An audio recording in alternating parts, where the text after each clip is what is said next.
Auburn, Alabama is home to Auburn University, which is a major football school. In a college town, it happens that students sometimes may go off and, they may be missing for a little while, but they come back. Lori was a student at Auburn University, and she had recently graduated.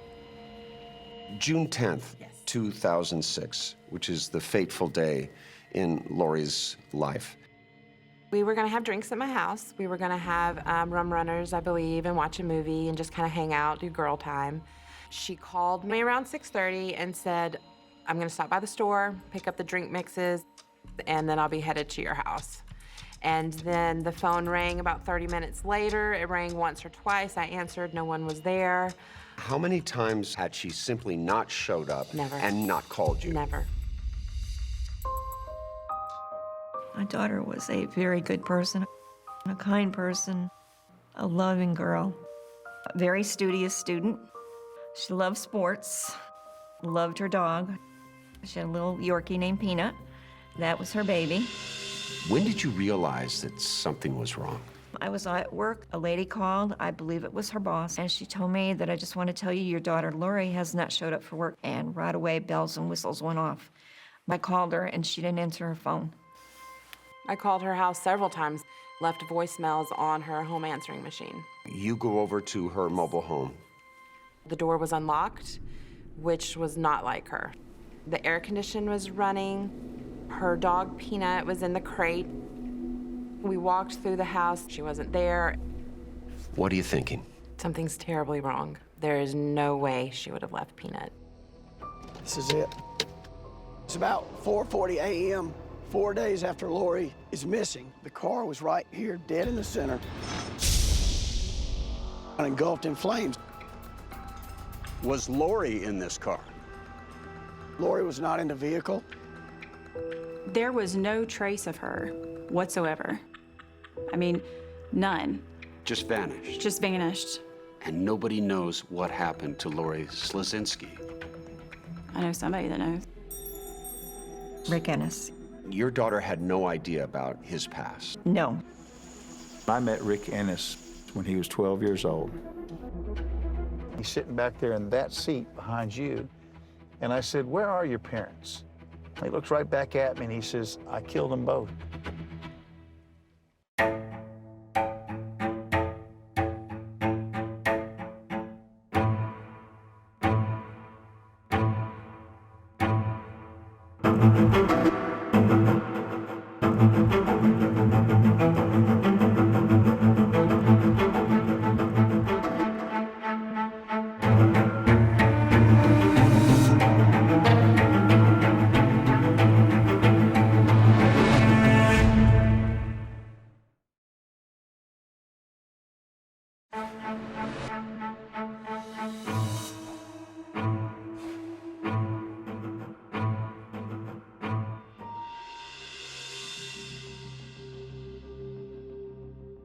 I can still see her smile.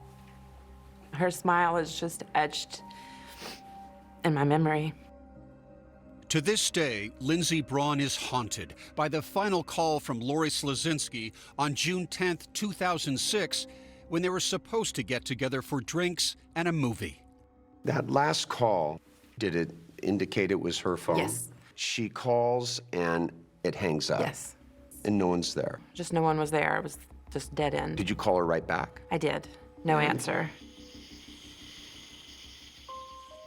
Lori and Lindsey became fast friends when they met junior year at Auburn University in 2002. I remember the day I met her, we just kind of immediately clicked. I could just tell that she was a warm person, very friendly, just outgoing, loving, all those good things. Lori's family, her older brother Paul, and their parents, Arlene and Casey, were actually from New York State. They headed south to rural Alabama farm country when Lori was 13 years old. She loved animals. We always had animals in our house. Lori's mother, Arlene. A very studious student. She was a good girl. When she enrolled in nearby Auburn University, her parents bought Lori a mobile home to live off campus in a manicured trailer park popular with students. So from valedictorian of her high school class, was it tough for you to see your baby girl leave the house and head off to university? Oh, yeah, it was very tough. I called her every day. She's like, Mom, this has got to stop. I was like, but you're my baby and I worry about you. Just don't worry about me, I'm fine. Lori majored in psychology and minored in criminal justice. She graduated with honors. There she is with Mom and Dad. She looks so happy there. She was over the moon happy. After graduation, Lori and Lindsay started working together at a local mental health facility. Did you sense that she had any enemy in this world? No. The day that Lori disappeared, June 10th, 2006, was anyone with Lori that day? Rick was at her house. Rick was Daryl Richard Ennis. When I had spoken to her, he was in the background. Lori got to know Rick back when she was still a student. She hung out at the local bowling alley where he worked. I didn't know much about him at all, except he was her friend. Arlene says just before Christmas in 2005, Lori asked if Rick could join them. She asked me, she said, Mom, he has no family. Can I invite him? She kind of, felt bad that he was going to spend Christmas alone. He was friendly, very polite. Lindsay says Lori often spent time with Rick, so she wasn't surprised that he had been at Lori's home the day she disappeared. They were friends, so I wasn't concerned. But now you're at home, Yes. waiting for Lori to come over. Yes. And you went to bed that night thinking, I hope she's okay. But the next morning, Lindsay started to worry. I called her house several times, left voicemails on her home answering machine. Hey, Lori, checking on you. Are you okay? Where are you? you went to work on that Monday, right? Yeah. She wasn't there. In my mind, something's wrong. I had Rick's number, so I did text him and ask, have you seen Lori? Where is she? I'm worried about her. His conversation back was, no, I haven't, and I'm worried now too. When Lori didn't show up at work a second day, that's when Lindsay headed to Lori's home No one answered. and found her dog Peanut in his crate. I'm an animal lover, so the very first thing I did was let the dog out. That's when she noticed something else strange. Lori was missing 3 days, but the crate was spotless, and Peanut seemed happy and appeared to be well fed, as though someone had taken care of him. And there was more. One thing I remember about Peanut is he wouldn't walk on tile. So she had these rugs in her kitchen, and he would hop on the rugs, and the rugs were gone. I noticed that immediately. Her outside trash can was missing. She had one that she had like yard tools in, and the answering machine had actually been unplugged, so those messages were not there. By this time, Lori's mother heard that she hadn't been showing up at work. I have got to go to Auburn and see what's going on, where she is, because I called her and she didn't answer her phone. She headed off on an agonizing drive, calling her husband and alerting the police, finally arriving at her daughter's home. And when the police got there, what was their attitude? Well, you know, they were like, she's got to be missing 48 hours, and they didn't really make a big deal out of it. They wanted to just think she ran away. Lori's parents could only wait for Lori to walk through the door or call. And finally, the phone rang late that afternoon. But Arlene says it wasn't Lori, it was her friend, Rick Ennis. He said that Lori had gone to make a big drug deal. What? Yes. And I was like, there ain't no way. My daughter would not do anything like that. Did you tell the police what he told you? I didn't. Rick told them. And the police came to the trailer, banging on the door, and they raided the mobile home, and they found nothing. Then, just before dawn, that's when Lori Slazinski's missing car suddenly exploded into a fireball on a desolate dead end outside a construction site. The feelings were just unbelievable of fear and knowing something really bad has happened. Who would set her car on fire? Exactly. And why?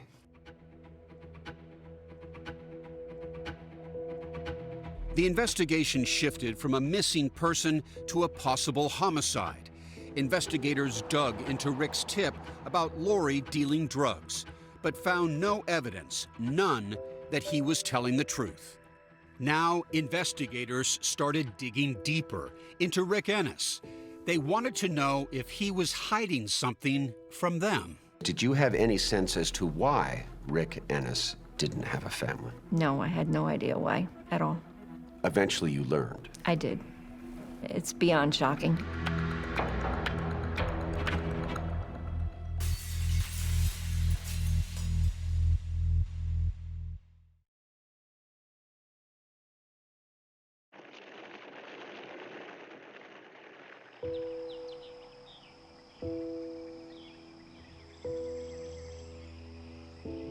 This is my daughter Lori's trailer.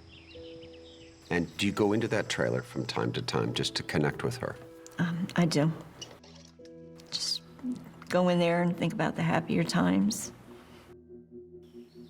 This room, besides the memories, is also a solemn place because you believe some horrors went on in this room, correct?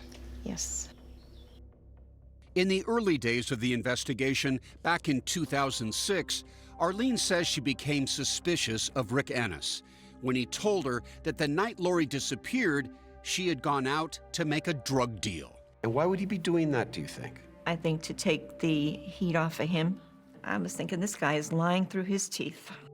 Police suspected the same, but without direct evidence linking Rick Ennis to Lori's disappearance, police could not make an arrest, and the case quickly went cold.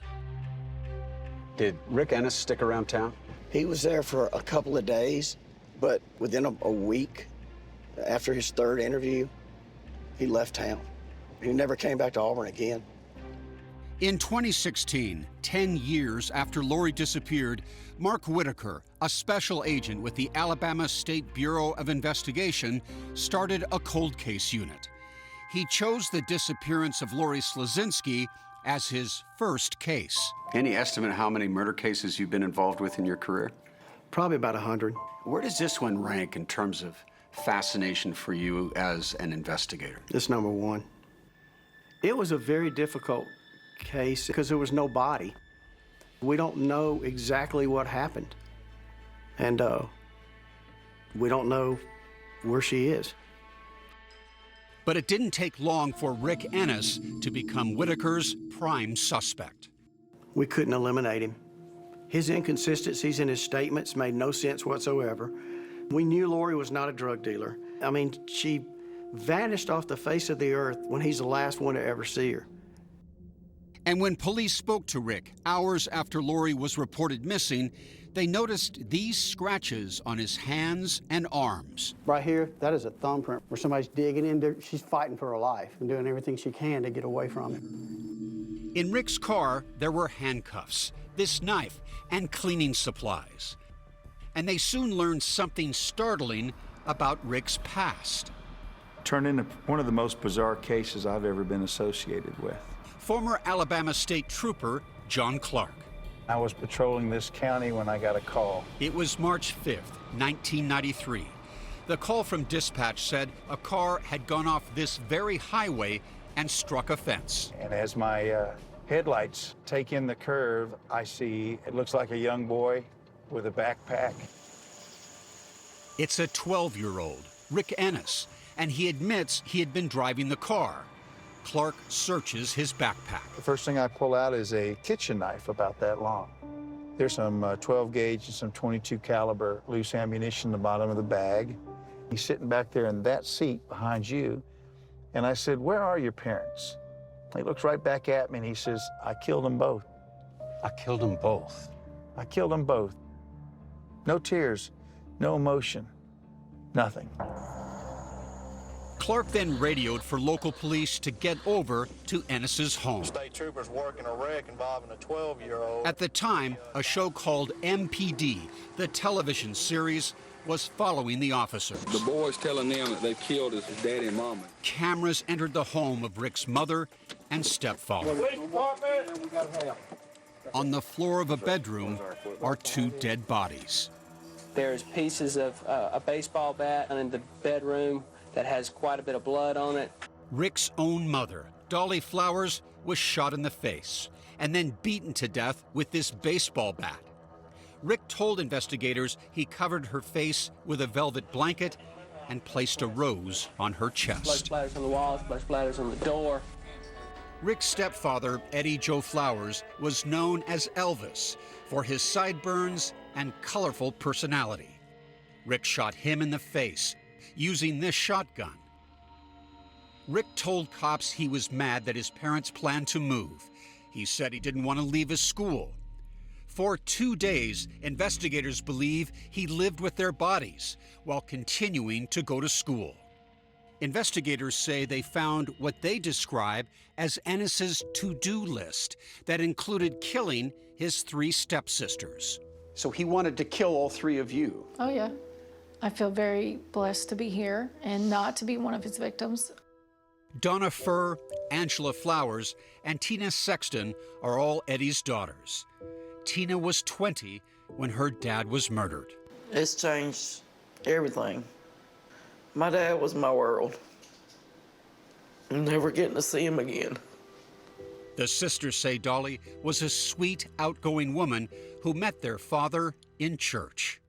Rick was the polar opposite. Every time I would go and visit my dad and Dolly, he would go into his bedroom and close himself off.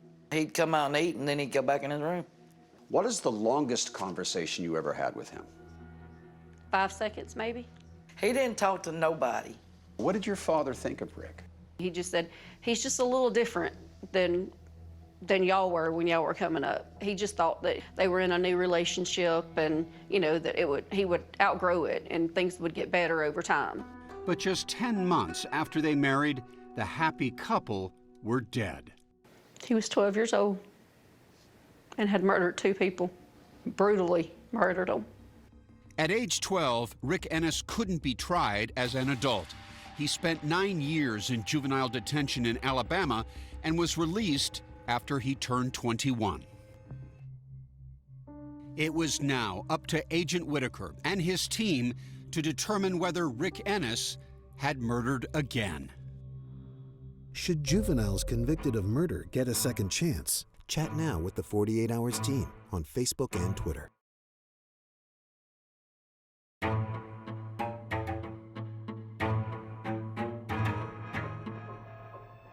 Agent Mark Whitaker knew what Rick Ennis did to his parents, and his instincts told him Ennis had done something horrible to Lori too.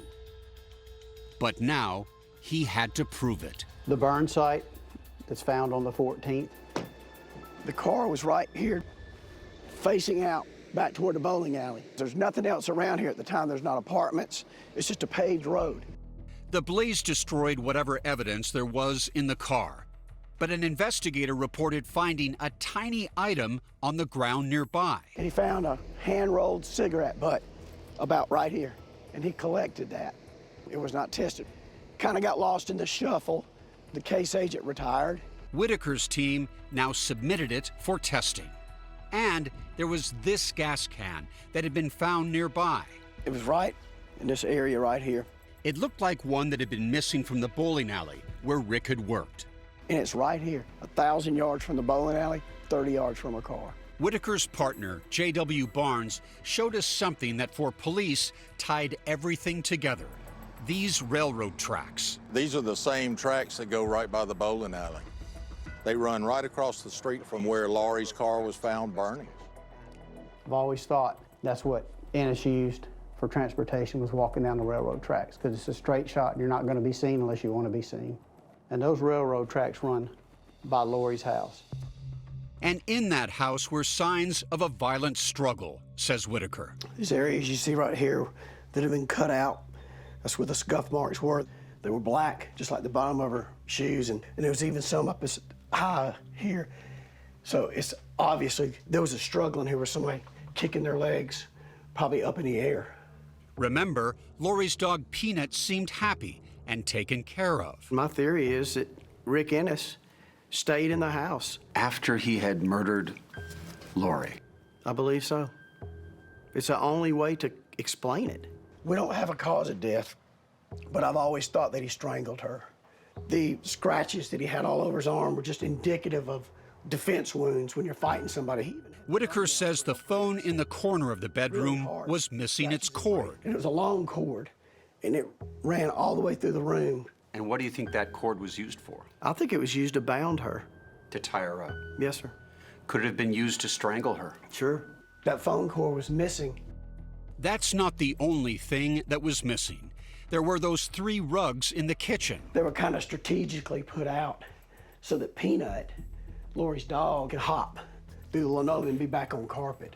The rugs turned up, he says, a few years later. Ennis had a former roommate who reached out to law enforcement and told them, hey, there's this guy left behind 3 rugs.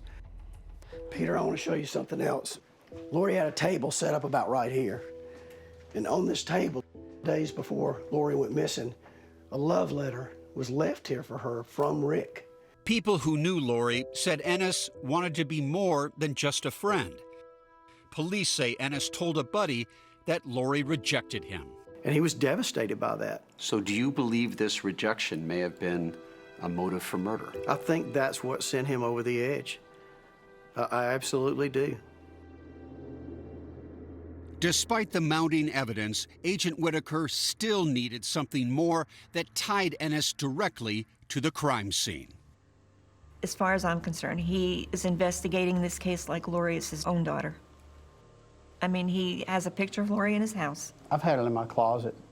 It would make me think about her every day when I was getting ready for work. When I would put my ties on, I would just remember what I was supposed to be doing every single day. And then... It's like 1 o'clock in the morning, and J.W. calls me. J.W. Barnes found exactly what they needed in the case files, collecting dust for 10 years. He goes, I just found a report that was in an envelope that hadn't been opened. Whitaker could hardly believe it. When Lori disappeared in 2006, police collected evidence from her trailer. But by the time the results came in, no one followed up. The report contained critical evidence. Rick's DNA was identified in semen found on Lori's bedsheet and in blood on the interior of the front door. And it turned out his blood was also found on one of the rugs investigators say were in Lori's kitchen. So you got his blood on a rug here. You've got his semen back there. You got his blood on a door. Most people's blood is not inside somebody else's home unless something really bad had happened. 12 years after Lori disappeared, there was now enough evidence to charge Rick Ennis with her murder. But by this time, Rick Ennis was happily engaged to school librarian Elena Atkinson and living 500 miles away in Virginia. He was designing and building portable living structures called yurts for Sharon Morley's company. Morley liked Ennis from the moment they met. He was just so open and friendly and had a great sense of humor. But on August 6, 2018, Rick's birthday, Morley saw a task force of lawmen arrive. Walking out of the woods, they were hiding behind trees, they had the place surrounded. It was a highlight of my career to make the phone call to Arlene and Casey Slasinski that morning to tell them that we just took Rick Ennis in custody for Lori's murder. Was this kind of a bittersweet moment for you? Most definitely, yes. I guess psychologically, I never accepted the fact that she really was gone. And I cried big time. Later that month, Ennis appeared before an Alabama judge, with Lori's parents facing him. I guess he kind of seemed surprised that we were there. What did you want him to know? That we finally got you. You're not going to get away with this. News of Ennis's arrest quickly spread. I read it, and I'm like thinking to myself, it's Rick. Terry Booth says he was friends with Rick and suddenly remembered a conversation he had with him years earlier at a bar when he asked him why he left Alabama. What did he say? He just mainly said I had to get rid of a and I'm thinking, oh, this guy's just messing around with me. But that changed when he learned of Rick's arrest. And it was real. He wasn't joking. I couldn't sleep the whole night. He called Whitaker's task force. And it was just unbelievable what Ennis had told him. But the most explosive news of all came later, and incredibly, while Whitaker was with Ennis at another court hearing. An investigator from Auburn PD comes up to me and tells me, "You're not going to believe this. The hand-rolled cigarette butt next to the car has his DNA on it." I wanted to do a somersault in the courtroom, but I couldn't. Everyone now was prepared to go to trial. But the courts quickly ground to a halt because of the pandemic. And Arlene Slazinski suffered more losses. First, her son to cancer, and then her husband, Casey, to COVID. Got a call him. I think you better come. When I got there, he was gone.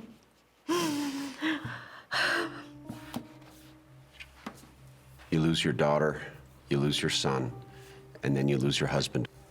How do you go on with all this? I guess my faith, my friends, family. And I just did not want to die not knowing what happened to my daughter or seeing justice being done. But Rick Ennis was determined to prove police had it all wrong. And he wasn't the only one fighting to prove his innocence. They have the wrong person. There's no way. His fiancée, Elena Atkinson.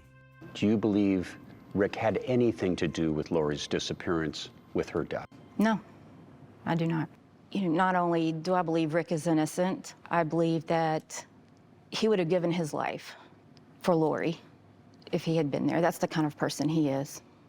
And she believes that despite the fact that she knows Rick murdered his mother and stepfather when he was 12. People would wonder, why is it hard for you to believe that he could kill again?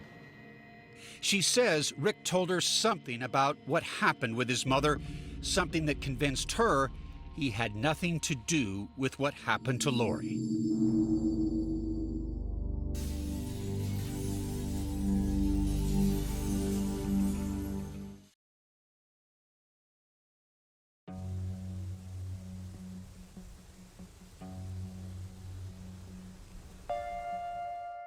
Rick Ennis is one of the most compassionate, generous, kind people that I've ever known.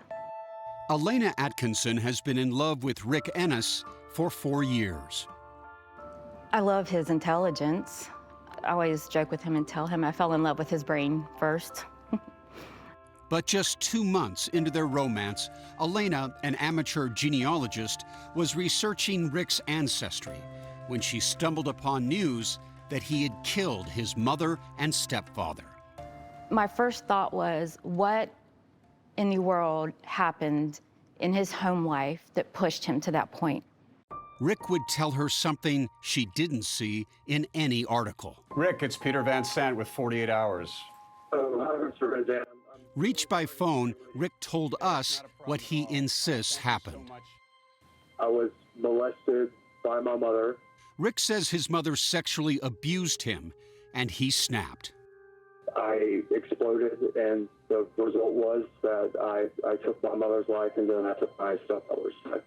But remember, back then, he told authorities he killed his parents because he didn't want to move. I was deeply ashamed about my mother molesting me, and I had a really hard time talking about it. Still, we could find no evidence to corroborate Rick's abuse allegation. You know, Rick, I have to tell you, obviously, I have no idea what happened. A skeptic would say you've conveniently accused the mother that you murdered of molesting you when she can't defend herself. You understand how that's difficult for some to believe. Well, I mean, it's something that I worked through with a psychiatrist. What I did when I was 12 is the greatest regret of my life. Rick insists he's no longer that angry 12-year-old. Now 41, Rick Ennis would stand trial for yet another murder. I never murdered Lori Slazinski. She was a very close, dear friend of mine. I never would have hurt her. Prosecutor Jessica Ventieri is sure that is a lie. But at trial, she wouldn't be allowed to tell the jury anything about Rick's past. This is by far the most complicated case of my career. he becomes obsessed with her. Ventieri's first hurdle was convincing the jury that Lori was, in fact, dead. She called Lori's mother, Arlene, to the stand. Did she make contact with you after her brother died? No, ma'am.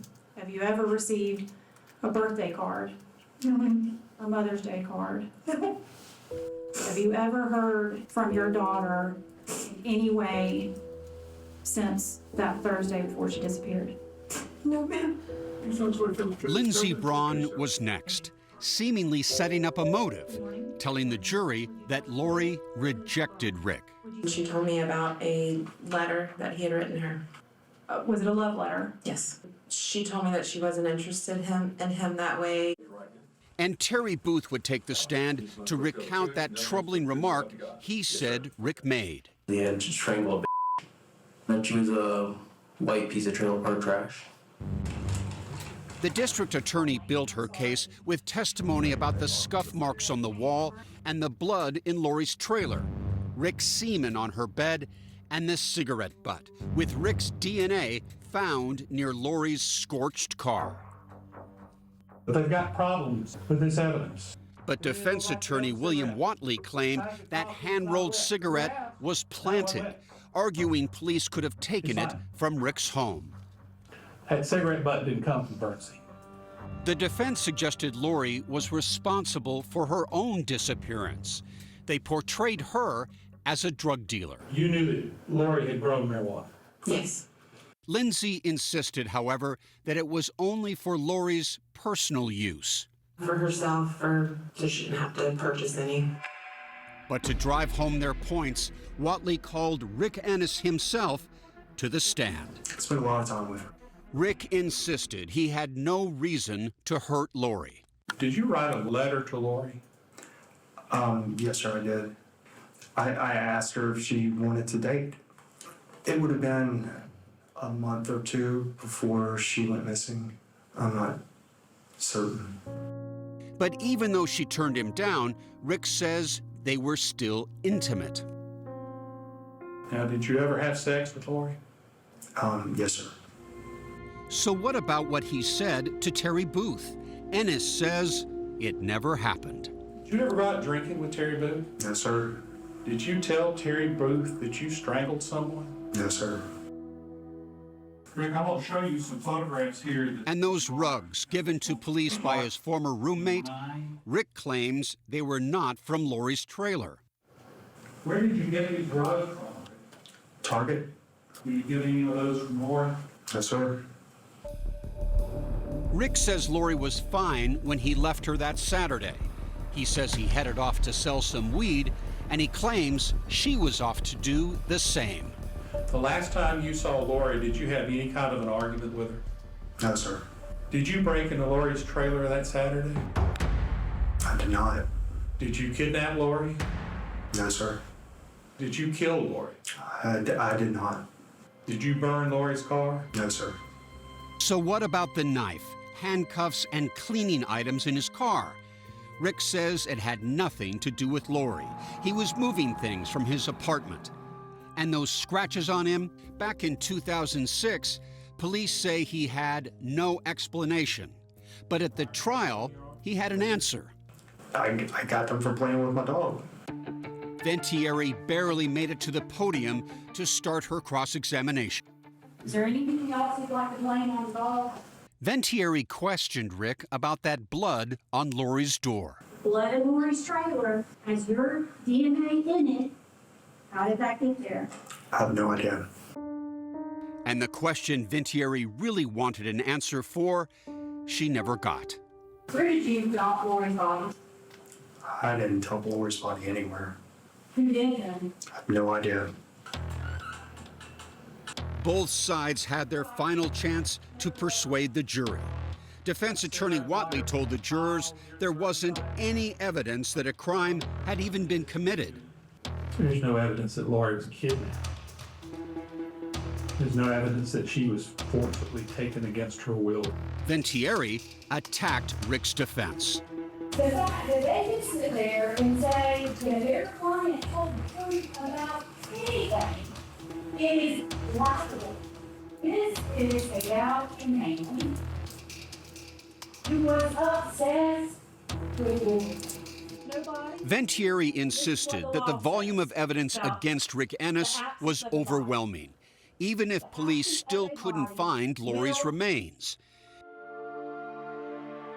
And she reminded the jury that Lori would never just take off. She would never, ever, ever leave Peanut Pond. Never.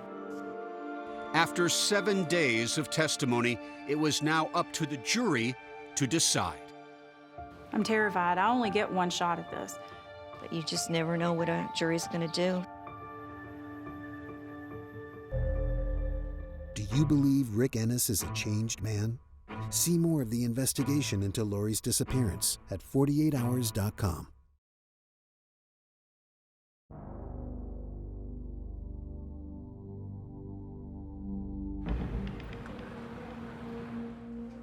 All right, then, ladies and gentlemen, the jury, y'all reached a verdict in this case. Okay, can you hand that to the bailiff, please, ma'am? When the jury came back into the courtroom, did you look at their faces? Yes, I did. It was very hard to read their faces. I still wasn't sure what the verdict was going to be. Okay, please stand. Nearly 16 years after Lori Slazinski vanished, the jury reached a verdict during their second day of deliberations. We, the jury, find the defendant, Darrell Richard Ennis, guilty of the offense of capital murder. Guilty of the murder of Lori Slazinski. Give me a sense of what that meant to you. Sheer relief, joy that he was finally convicted and would never get to do this to anyone else again.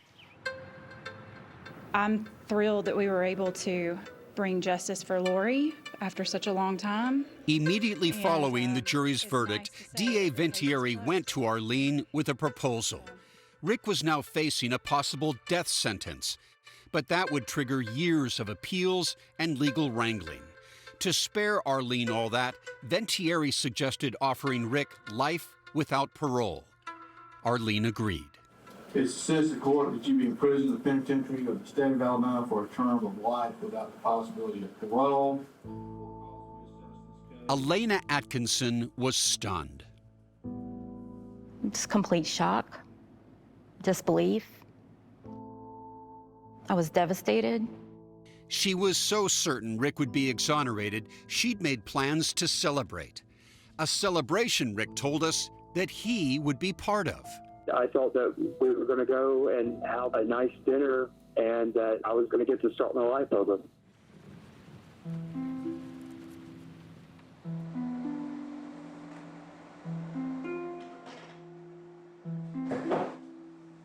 Arlene headed home to savor the bittersweet victory. After this verdict, did you have a conversation with Lori? I did. I just said, Lori, justice has finally come. We've waited for this for a long time, and I hope you're all celebrating in heaven with the entire family. And I wish you were all here to see this day.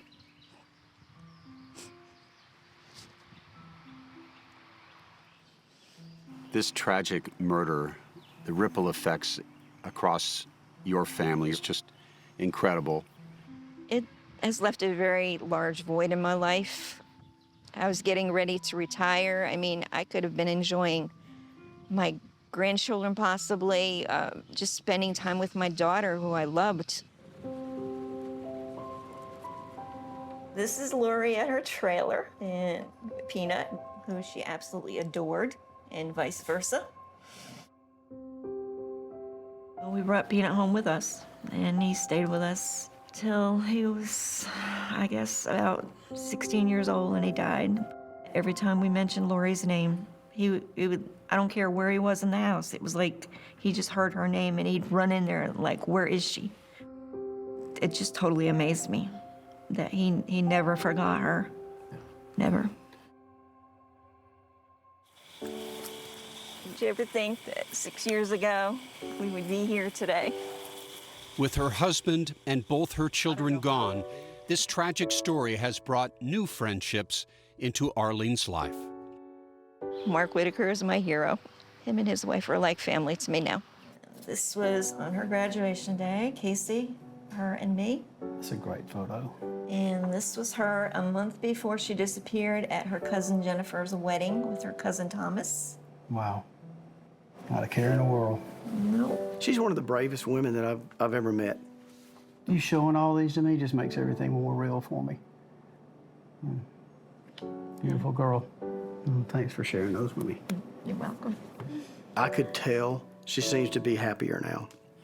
I can't thank you enough for it. It was just love you. wonderful. I love you too. You're one tough lady. Yeah.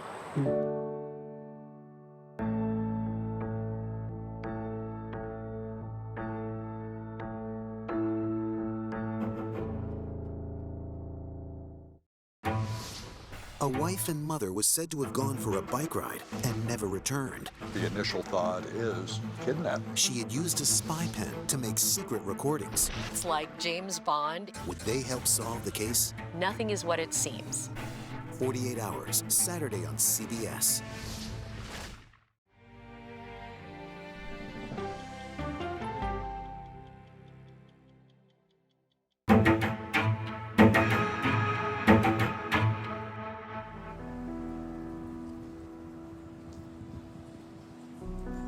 My name is Reggie Reed. Salonia Reed is my mother, and Reginald Reed Sr. is my father.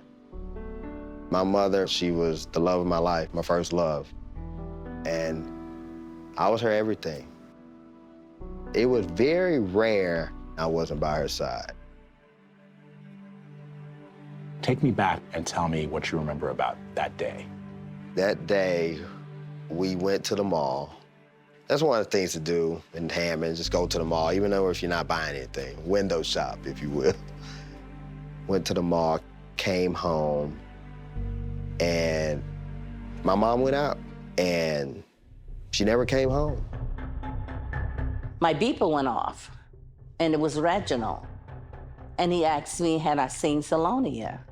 And I said, no, not since yesterday. I was a patrol officer for the Hammond Police Department. I was dispatched to a missing persons call on Apple Street in Hammond, Louisiana. The complainant, Reginald Reed, explained to me that his wife had left home the night before and had not returned, and he was concerned and wanted to file a missing persons report. I had received a description of the car from Reginald. I started to drive up Range Road, and I noticed the car. Walked up to the car and noticed Salonia's body inside the car. It was very, very, very obvious that she was deceased. Salonia was 26 years old at the time. When I watched the crime scene video and saw Salonia's body in that car, immediately I was sad, I was mad. It was pretty apparent to me right away that whoever did this homicide hated this woman. So I called Reginald back. I says, Reginald, have you heard anything? He told me, he said, yes. He said they found her in her car. And he said that she was dead. And that was...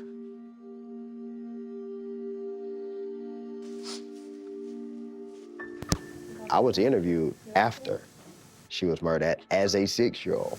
Okay, can you tell me your name? What's your name? When I watched that video over and over again, Okay, the day before Sunday, what did you do? what I see is a 6-year-old boy that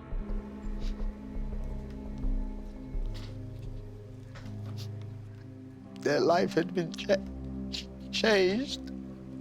He doesn't understand the magnitude of it yet.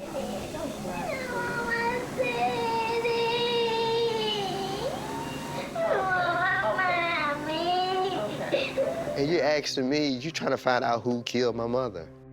Do you remember seeing her leave? You did? Anytime a young woman Salonia's age is killed the way she's killed, I think most people right away would assume the husband did it, right? And that's the easy way, that's the stereotypical way. But it's also not out of the realm of possibility that this was some killing for another reason. From that day on, my life changed forever. It just begs the question, why?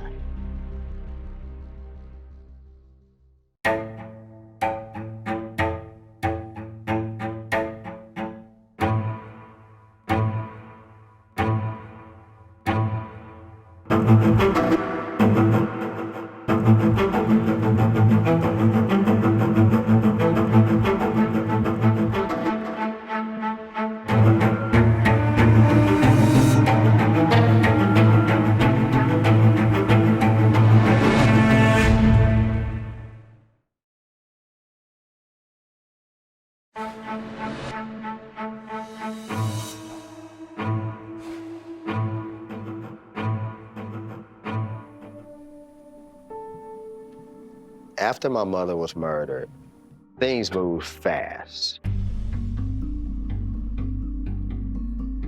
Couldn't really understand, like, why would somebody kill her? Like, what did she do?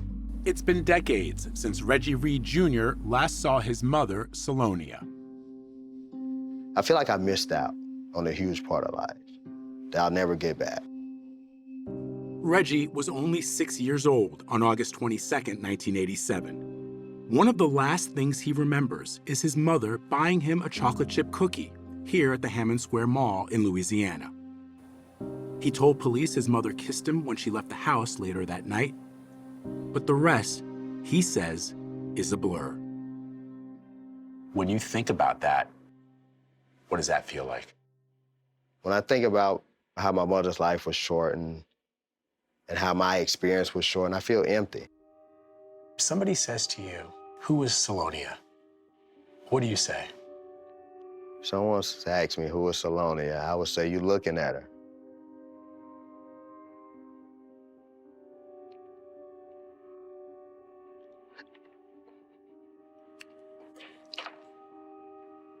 Because based on the description, the memories, and what things people have shared, when I look in the mirror, I see my mother. Reggie's memories are at the heart of the memoir he's written about his mother's murder, The Day My Mother Never Came Home. Within these pages, you will find the memories of a 6-year-old boy whose mother was murdered, a 15-year-old young man searching for his place in the world without the guidance and encouragement of his mother. The night my mother went out and never came home, life for me and my father was basically flipped upside down.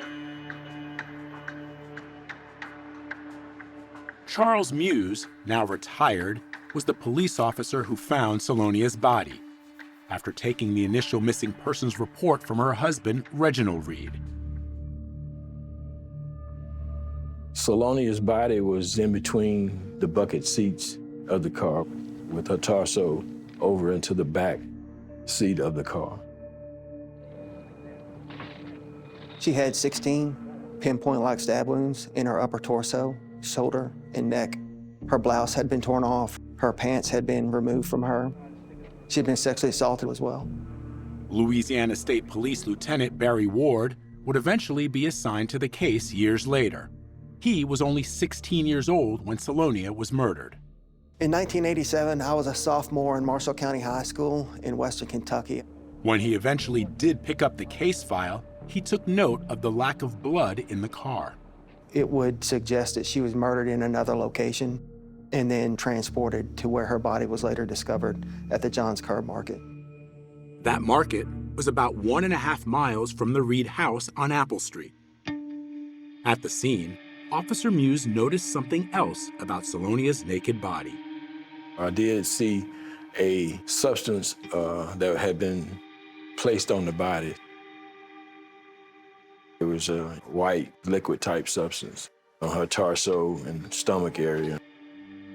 Police believe the white lotion may have spelled out a word, but if there was a message, it had become illegible in the Louisiana heat. The windows were rolled up. It was August at the time. It was very hot out. Detectives bagged any potential evidence, including the butt of a cigarette. A Winston cigarette. Police canvassed the area, But Ward says they didn't find any eyewitnesses or a murder weapon. The following day, on Monday the 24th, a neighbor went to his mailbox and discovered a crucifix and a screwdriver. Given the nature of Salonia's injuries, police at first believed the screwdriver might be the murder weapon, even though it had no visible blood on it. It was early in the investigation, and detectives looked at all the angles, including Salonia's job at Citizens National Bank.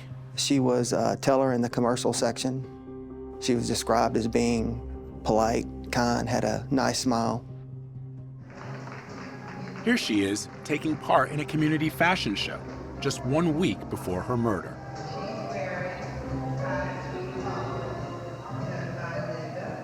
Salonia and Reginald, who was a Marine and later a car salesman, met during their high school years. Salonia was known for being devoted to little Reggie, as everyone called him. But the night she disappeared, she left the 6-year-old at home with his father, according to what Reginald told police. He and his son, Reginald Jr., were going to stay and play video games while she went out to a local bar with her girlfriend. Officer Muse interviewed that friend, who denied she and Salonia had plans that night. Reginald told police he suspected Salonia had a boyfriend and admitted he and his wife had personal differences. But Ward says the police found no evidence of an affair. Based on the research that I had conducted, her coworkers, the people that knew her, said that she just went to work and came home, that she was always seen with her little boy. The day after her body was found, investigators searched the family home on Apple Street. The chief of police said that when he went in, it smelled like bleach in the house. Detectives looked for evidence that Salonia may have been killed there, but all they found was a freshly vacuumed carpet and the gold clasp of a necklace. Reginald gave investigators permission to interview little Reggie, the only other person in the home the night of the murder. In this police video, a detective questions Reggie as his father fidgets with a beanbag intended for his son. Tell me what you remember about that night. Reggie Jr. became his father's alibi. The boy said he and his father played video games and then slept together in the same sofa bed on that August night. Did anybody come over? Did anybody leave? Everybody stayed home that night? When little Reggie agrees that everybody stayed home, his father looks at him. Everybody? Everybody stayed home that night?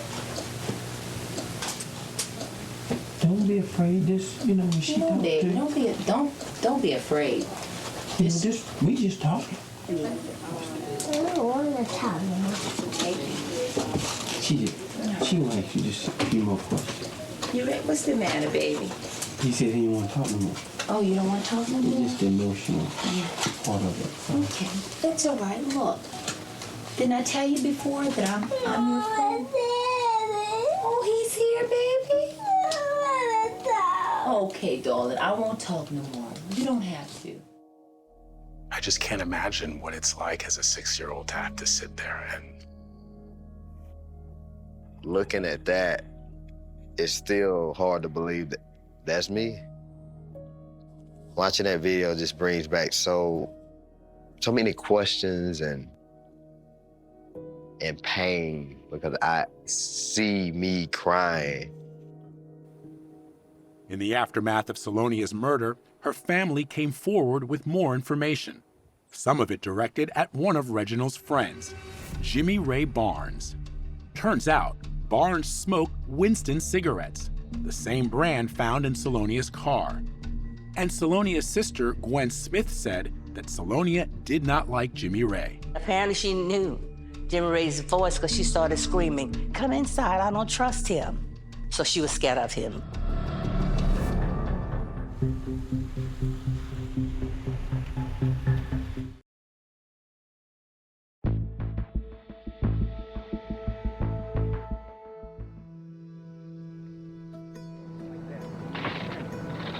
In the days after Salonia's murder, there was one name police kept hearing: Jimmy Ray Barnes, a friend of Reginald Sr. Jimmy Ray Barnes was an acquaintance of Reginald Reed. He hung out with him, he worked with him. Lieutenant Ward learned about a disturbing incident at a local beach where Salonia was swimming with little Reggie just days before the murder. They were on inner tubes. Jimmy flipped Salonia over. She didn't feel that it was a playful thing. She felt that it was deliberate and intentional. She was not a good swimmer, and she said she struggled to make it to the bank. The next night, her sister Gwen said Salonia became frightened when a relative who was visiting Salonia spotted Jimmy Ray Barnes near her home. And she said Salonia went into hysterics like, no, don't go out there, don't go out there. And within a few moments, Jimmy Ray Barnes walked around the corner of the house. Jimmy told her that he was checking on Salonia, and she ran him off.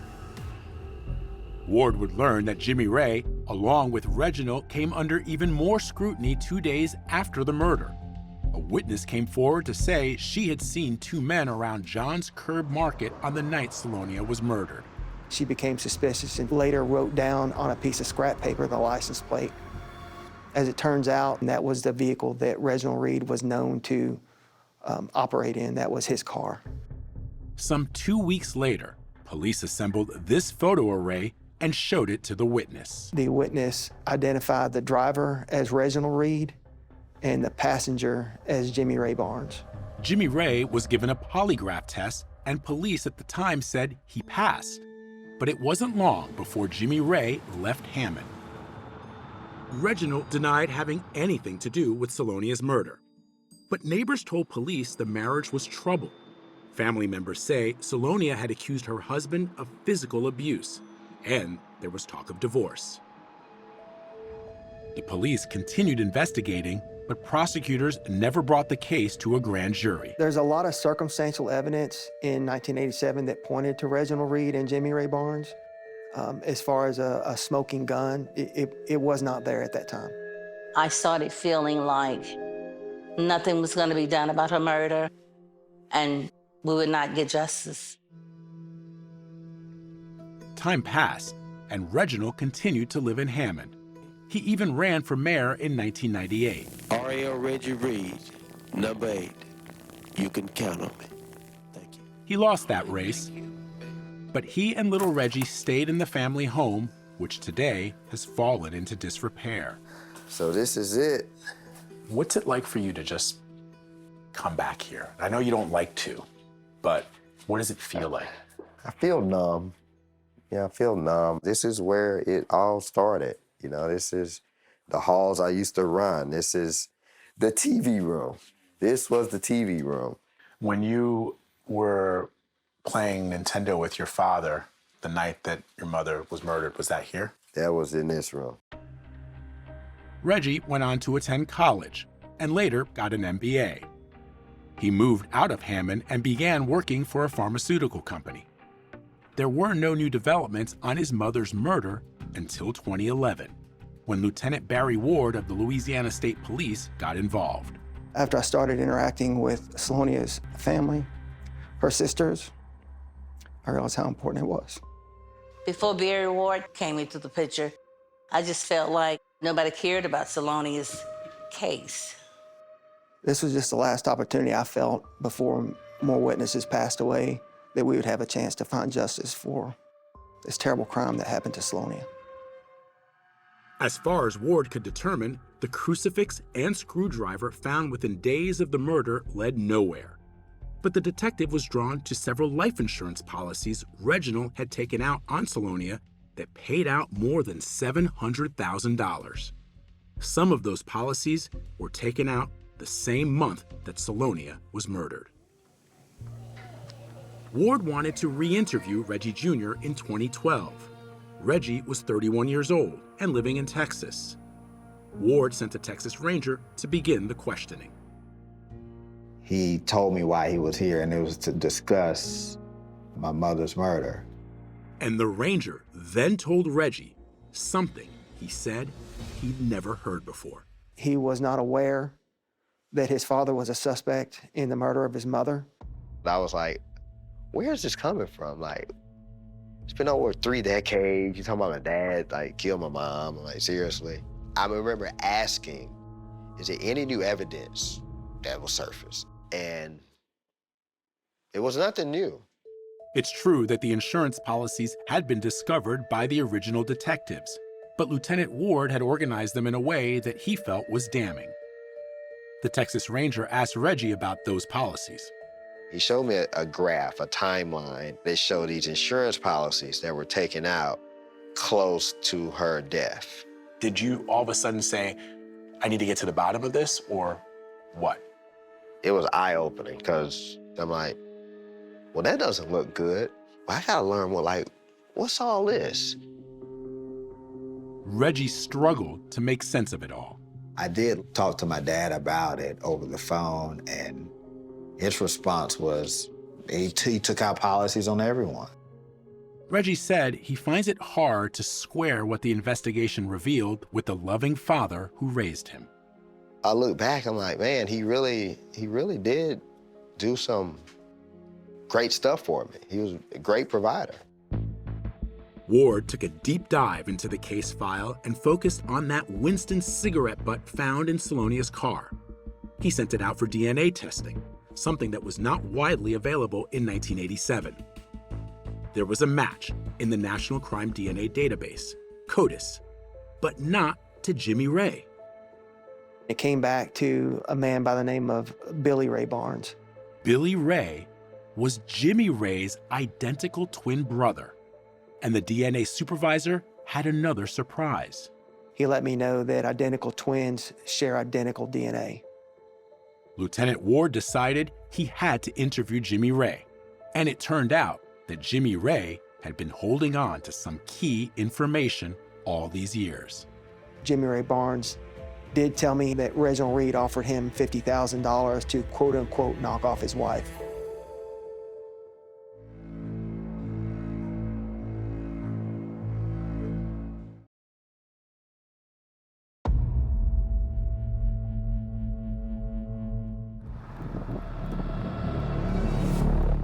In July 2012, Lieutenant Barry Ward went on the hunt for Jimmy Ray Barnes, who had become a prime suspect in the Salonia Reed murder case after his DNA was linked to the crime scene. Ward found Barnes in the Atlanta area, where he said Barnes told him he'd fled Hammond because he was afraid of Reginald Reed. Barnes said back then he'd been shot at 3 times and hit once in the neck. Barnes suspected the shooter was Reginald, but had no proof. Jimmy said he was known to carry a gun, but you fast forward 25, now 30 years, Reginald Reed was now an old man. We're on. Okay. Barnes was ready to talk about Reed without a lawyer. But I ain't got nothing to hide. Barnes told Ward that a few days before Salonia was killed, Reed asked him if he would, quote, knock off his wife. Reginald asked you if you would, quote, by your term, knock off his wife. And that means you took that to mean to kill her, to murder her? Right. What was your response to that? Hell no. Did he discuss any money with you? Yeah, he discussed money. Ward pressed Barnes to tell him how much money. More than $5,000? Yeah. More than $10,000? Yeah. More than $50,000? $50,000. He offered you $50,000? Yeah. Is that a guess, or is that the amount he offered? That was the amount he offered. But Barnes told Ward that he would not repeat the story in court. I don't trust the law no more. Ward confronted Barnes about that polygraph test from the original case file. Barnes allegedly had passed that polygraph, but Ward suspected Jimmy Ray secretly had asked his identical twin, Billy Ray, to take that test. I talked to Billy, and he said he took that polygraph test.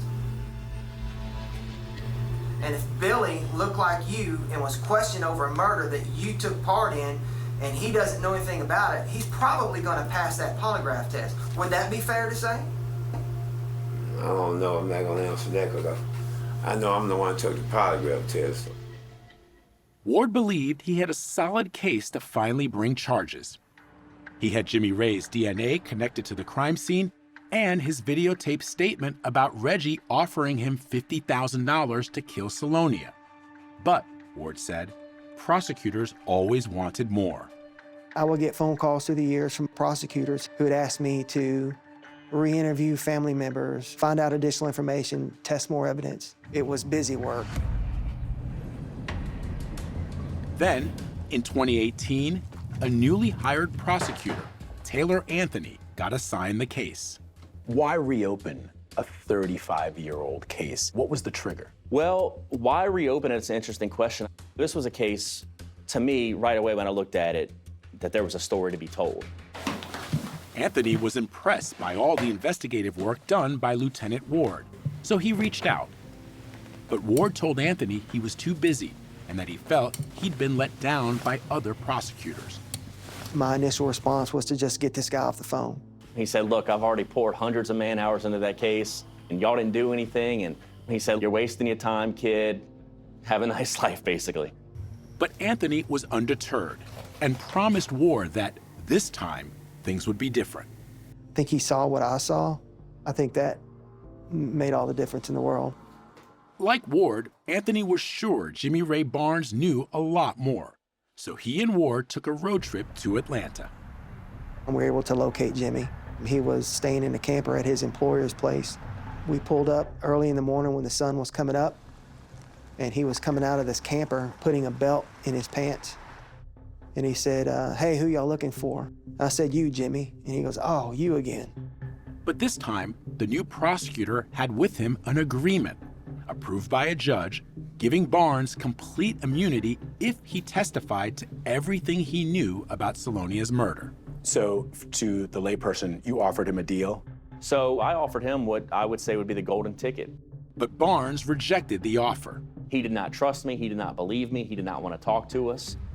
Ward and Anthony were about to drive back to Louisiana when Barnes said something that took them by surprise. As Barry and I were getting back in the car, Jimmy Ray Barnes came over to us and he said, I want you boys to know that I'm the key to it all. And he said, if you think you can indict me for murder, then do it.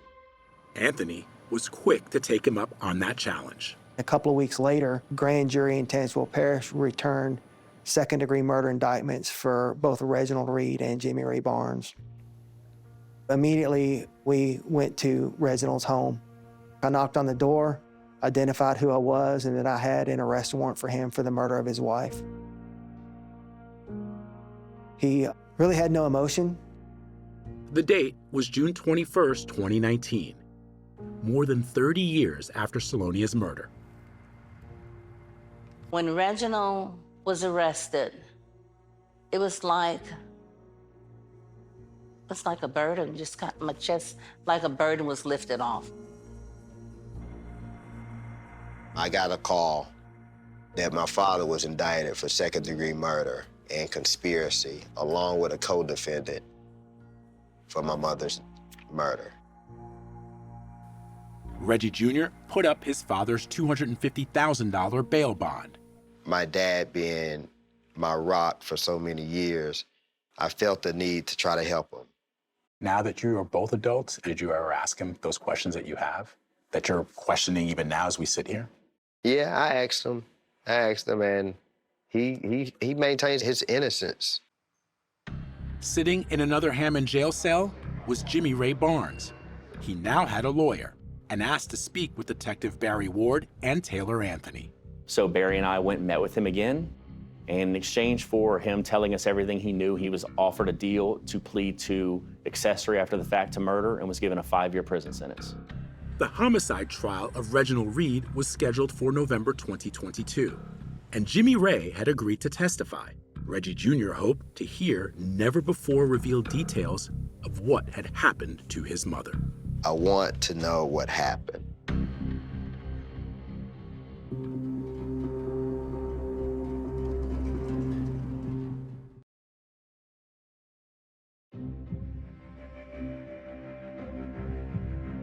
In November 2022, the murder trial of Reginald Reed began in Amite, Louisiana. Reed was represented by the mother and daughter defense team of Vanessa Williams and LaToya Williams-Simon. What makes you think that he did not murder Salonia? Their entire case is circumstantial. Williams-Simon says the state's case was weak. There was no murder weapon. No fingerprints or DNA tying Reed to Salonia's homicide. I was confused as to how they were really going to prove their case. There's no direct evidence. But prosecutor Taylor Anthony believed his prosecution would deliver justice to Salonia. The reason I became a prosecutor is to fight for people like this. I see a woman whose body's been desecrated, violated, mutilated, and nobody spoke up for her and fought for her. And there's a quote that I love, and it goes, "The dead cannot cry out for justice. It is the duty of the living to do so for them." And that's my job. Anthony told jurors about the $700,000 from the insurance policies on Salonia's life. So what was your theory once you put all these pieces together? My theory was that Salonia and Reginald were in a marriage that was about to come to an end. There was a history of abuse, and that Salonia was tired of it, and she was ready to leave Reginald. I think he was angry, and he saw an opportunity for some money.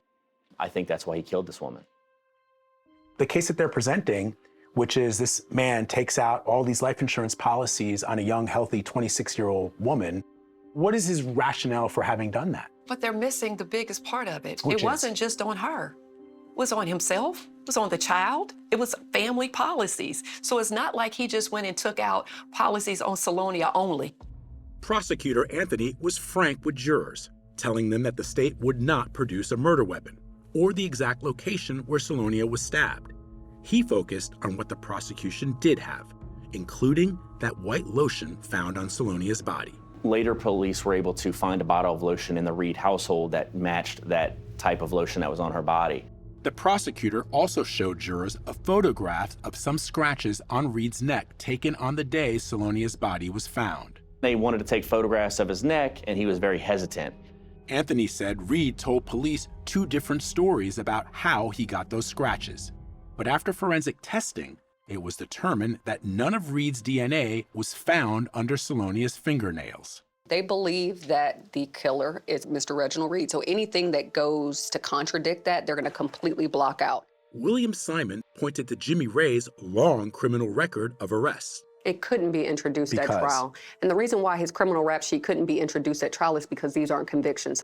But William Simon says Jimmy Ray's arrests were for violent crimes. False imprisonment and aggravated assault, aggravated battery with a dangerous weapon, murder. These are things that the jury had a right to know, but because of the law, they didn't find out. Jimmy Ray Barnes ultimately took the stand as part of his plea agreement.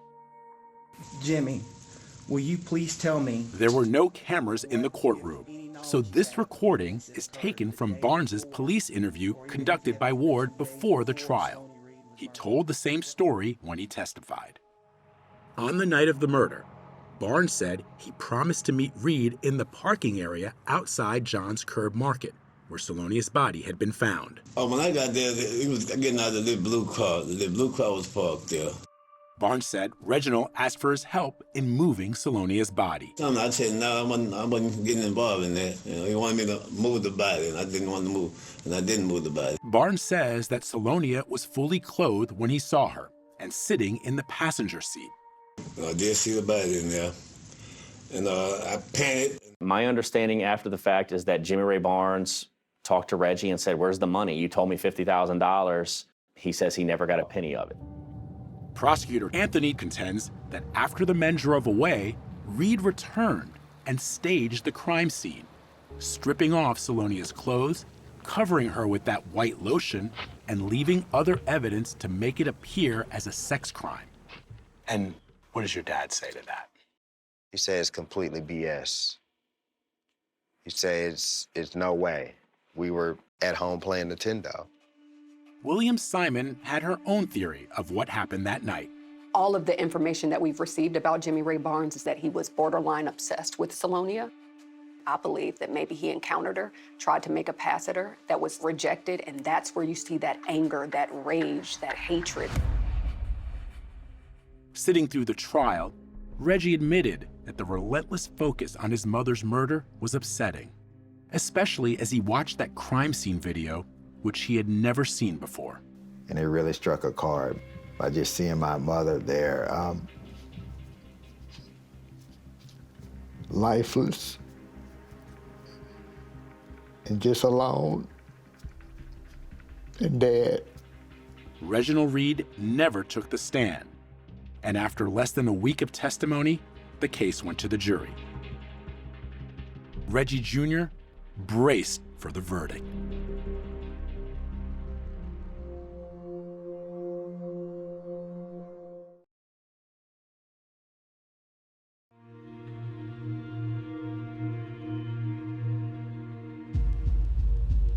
As a prosecutor, when the jury deliberates, it's painstaking. You're just waiting and waiting and waiting.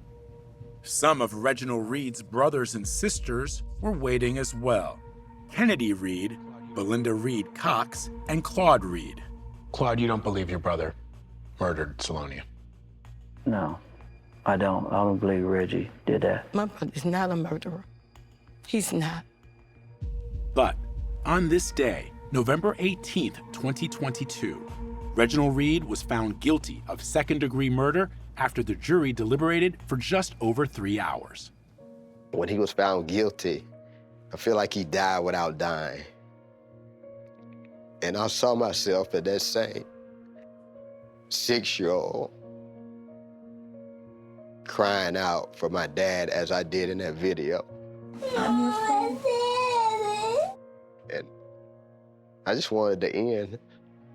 Reggie tried to recapture the moment his father was found guilty in his book. My father grabbed me up into a big hug. I wanted to stay there forever. He pulled back for a moment, looked me in the eyes, and kissed me on the forehead. We embraced once more, and then they took him away from me. I wanted to tell him, I'm sorry for the loss of your mother. I'm sorry for your father going to prison. I can't even imagine the grieving process that he's got to go through. Reggie says sitting through the trial was excruciating. But when it was over, he still wanted answers. It's my parents' room.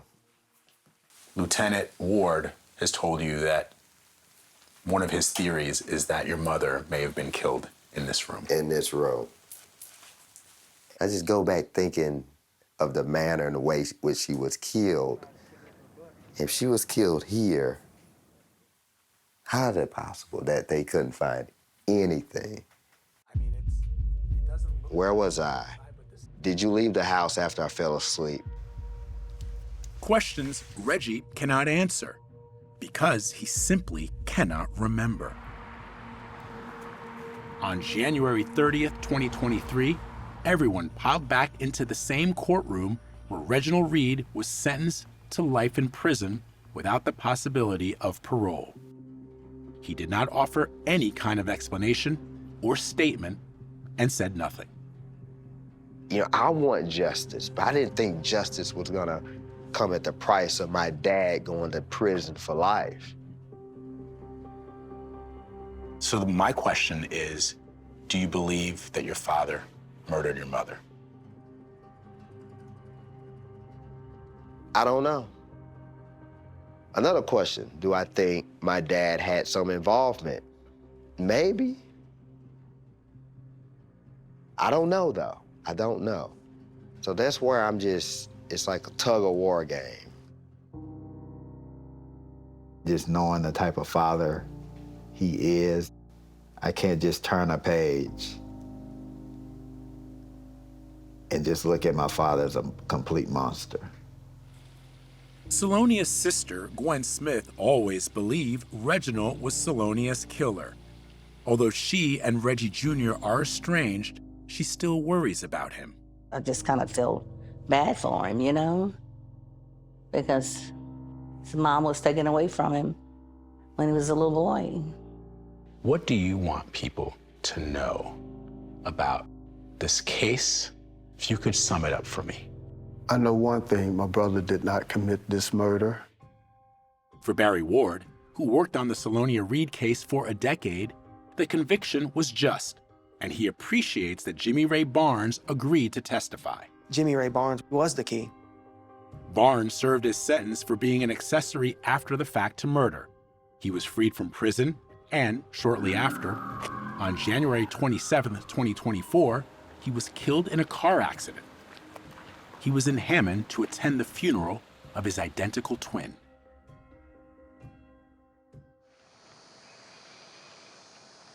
There are several cases throughout my career that stick out to me, and this is probably the main one. Charles Muse, the Hammond police officer who found Salonia's body, is pleased he got to see the outcome of the case. I mean, her death, didn't just go in vain. I find some peace in that. You say that you wish you would have gotten to know her better, but then you realize too, you must, that she's living through you, that she's here because you're here. Absolutely. And I think about that she's in a place where she's consistently watching over me. As for Reggie's father, he calls Reggie from a Louisiana state prison once or twice a week. This call is not private. It will be recorded and may be monitored. Hey, Reg. Hey. How you doing, man? Good, how you? A 48 Hours producer was present during a recent call. Do you think you got a fair trial? No, of course not. Of course not. Wasn't no evidence. What do you got to tell us about your son? Oh, remarkable. I thank the Lord for him every day. That he was able to understand something that was going on, but that I would never leave him. These days, Reggie has his own family. His son Lathan is nearly the age he was when Salonia was killed. And they often play games just as Reggie did with his father. And in January 2024, Reggie and his wife Paula were blessed with a baby girl. When our daughter was born, we both agreed there's no other name that we should name her except Salonia. Give that name an opportunity to live life and be recognized in a positive way. Wow, it's beautiful.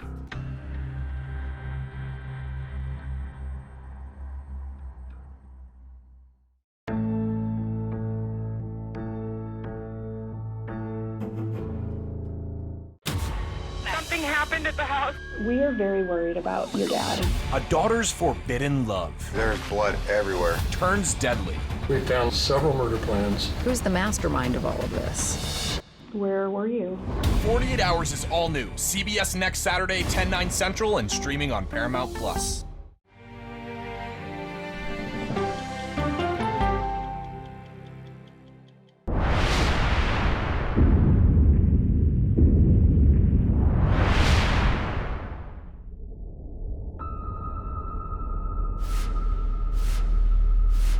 I can't imagine anything worse.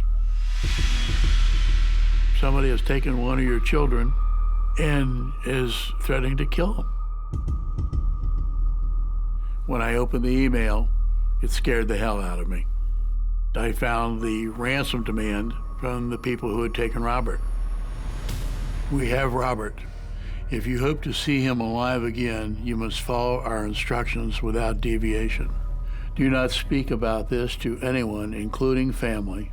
Tom had called me. He said, Pam, we have a problem. Robert was kidnapped. Why? Why would someone take Robert? My name is Robert Wiles, and I'm from Toledo, Ohio. Rob had a fierce love for life. My brother completely lit up when he was on the water or flying. He was most certainly an adventurer. He was very genuine. He was inspiring. Do not contact any authorities or private parties. I first realized something was wrong when my mom called me. I just remember this wave just hitting me of dread.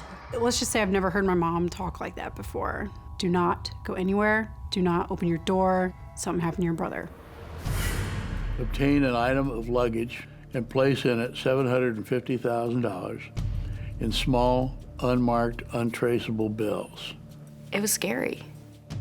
Are we safe? Is he safe? Who knows? These people could be coming after us, too. And ship it to your Lakeland facility. Robert was working in Lakeland, Florida for our family business, National Flight Services. Our company is a multi-million-dollar enterprise. My father really did have high hopes for him that he would eventually run the company. I'm certain Robert knew whoever was behind this plot. This must be completed by the evening of the 8th. No excuses, no exceptions. My name is Tom Wiles. My name is Pamela Wiles. My name is Tierney Wiles. My name is Audra Wiles. And my son Robert has been missing since April 1st, 2008. Remember, we are watching everything, and if you think you can outsmart us, it will cost your son his life.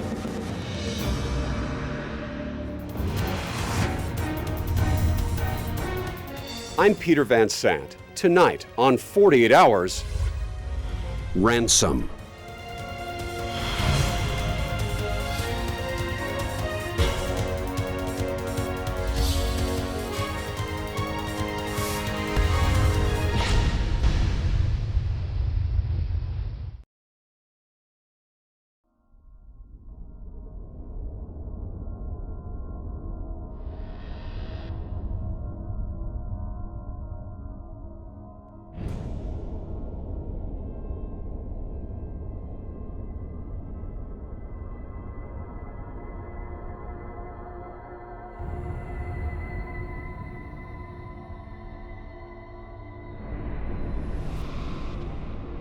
When Tom Wiles first learned that his son Robert had been kidnapped, he had only one objective: get Robert back alive, no matter what the cost. We've got to find a way to find him and rescue him. Immediately, Tom called in the FBI and showed them the $750,000 ransom note, mysteriously signed by a person or persons going by the name Group X. What do you decide to do? We got the money. I understand the FBI said don't pay it. Is that true? Yes, And what does your family decide to do? we want to pay it. Audra Wiles is Tom's daughter. It's almost like you go from not believing it to, like, what do we need to do to get him back right now? Audra and her mother Pamela helped wire the money from a bank in Toledo, Ohio, to Tom, who had flown to Florida.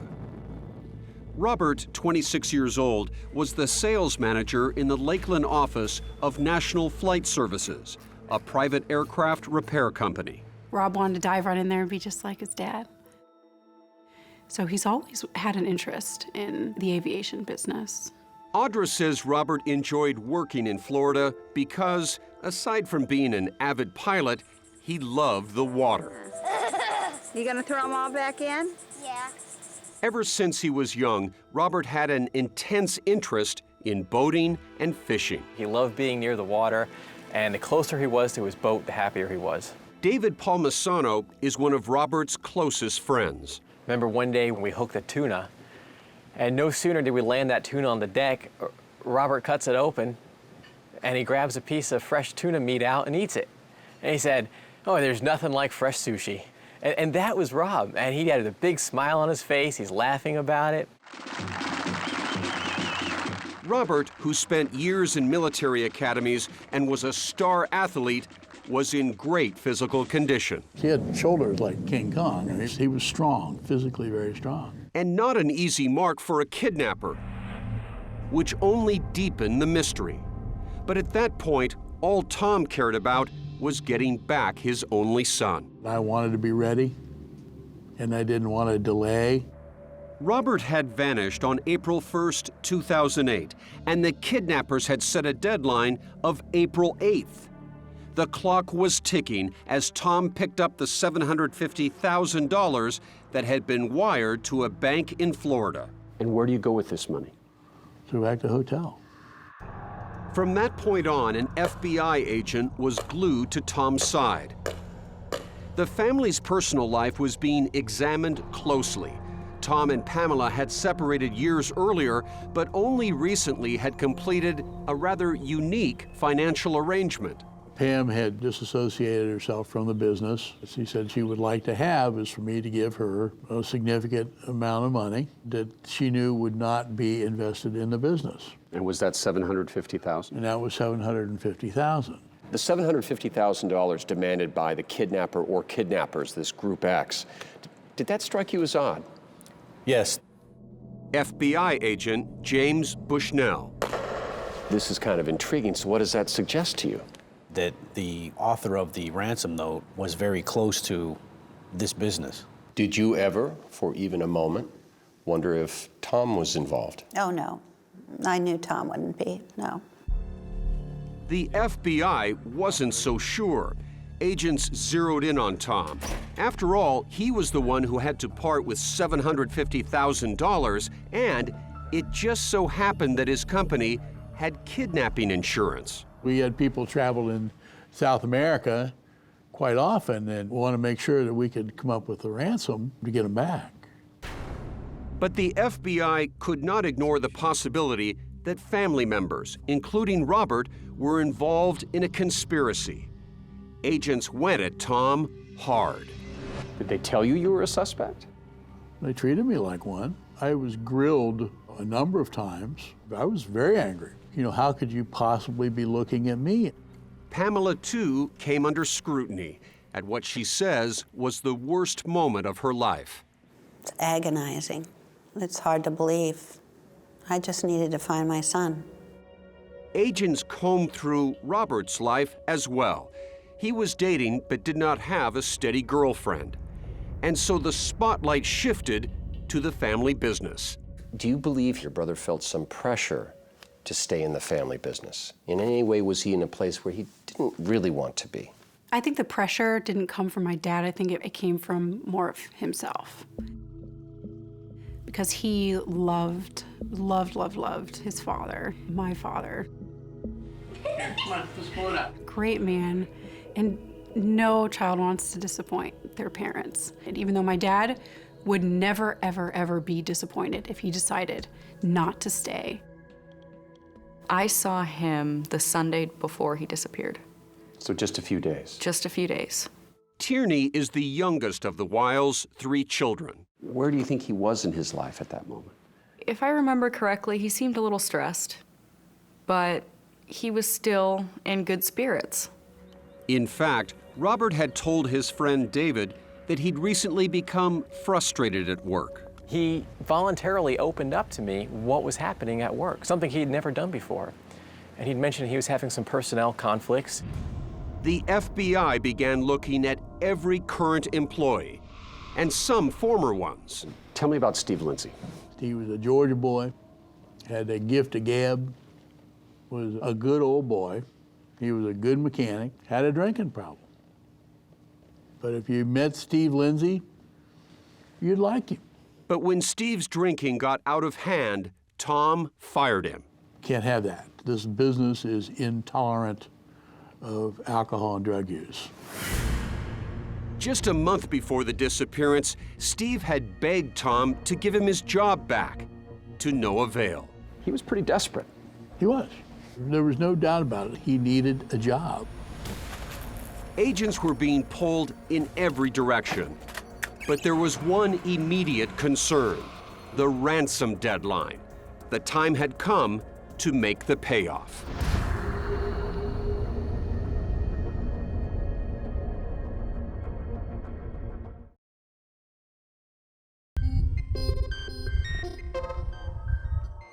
Just a week after Robert Wiles vanished, it was do or die time. Obtain an item of luggage of the appropriate size and place in it $750,000. The kidnappers ordered Tom to put the money in a box. Place the box unopened in your son's office. FBI agents rejected Tom's idea of using actual money.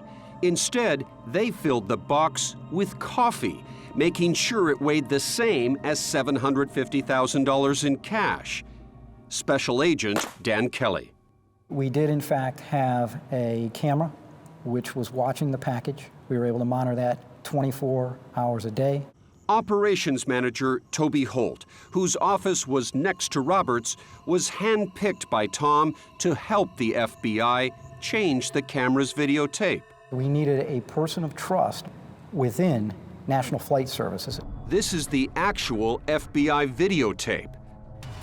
Out of sight, but heavily armed, an entire SWAT team, Clear, go. similar to this one, was close by. Did it strike you as odd that whoever was behind this wanted the money brought back to what essentially would have been the scene of the crime? Yes, it was very odd that somebody would want money placed inside of a locked building. Almost dumb in a way, isn't it? Not very smart. Everything was in place.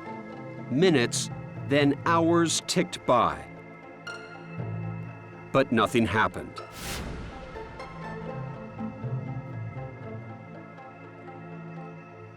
Days passed without a word from the kidnappers. What was this doing to the family? It affected all of us very differently. I couldn't be the mother that I wanted to be because my priority was Robert at the time. To be honest, I felt a little neglected. Robert's sister, Tierney Wiles. The repercussions left me in a pretty dark place my senior year of high school. The Wiles had always been a loving family. There's Mom and T. Cut her. Now, that reality was shattered. It's kind of like removing a single piece from the puzzle. It's Robert being gone. He was the glue. He wanted to keep us together. And he would hate this. My mom and my dad kind of split off and went to Florida to go search for Rob. And then my sister and I were kind of left behind. Tom and Pamela were determined to try everything. Help us get our son back. Even going on national television and offering a $250,000 reward for any tips that led to Robert's whereabouts. We had several calls from psychics who pointed us in all kinds of different directions. This guy called me in the middle of the night. The psychic called me in the middle of the night and he said, I know where Robert is. The caller described a swampy area and said Robert was buried there in a shallow grave. We tried a helicopter the next morning, went out there. We're talking to this guy on a cell phone in a helicopter, and he says, look for a backhoe, an abandoned backhoe. Son of a gun, there's an abandoned backhoe. Wow, this guy, this is for real. Not quite. The information was later found to be bogus.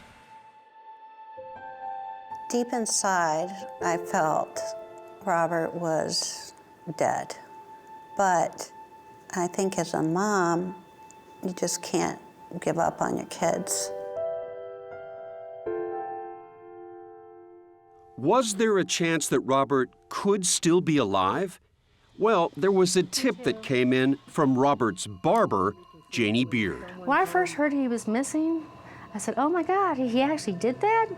I can't believe he had the guts to go ahead and kidnap himself. Janie told FBI agents that she could not recall the exact date of the conversation. He was frustrated with his life, and I said, well, there's other jobs you could do. What do you want to do? And then he told me about the fishing and the captain of the boat. Janie said that Robert had learned that his father carried a kidnapping insurance policy and that Robert seemed intrigued. He said, I could do that. I got some plans laid out for it. The last thing he told me when he left, he turned around with a solemn face and says, please don't tell anybody. I told you all this. Family members say there is just no way Robert would ever be that selfish. It's just impossible. That's not the type of person he was. He's not someone who would just abandon his family, abandon his friends, and just pick up and leave. The FBI agreed and followed other, potentially more important leads, like the one that came from Joel Valle, the owner of another airplane engine repair business. Valle and Robert, seen here in the blue shirt, were together the day before he disappeared. What was it like doing business with Robert Wiles?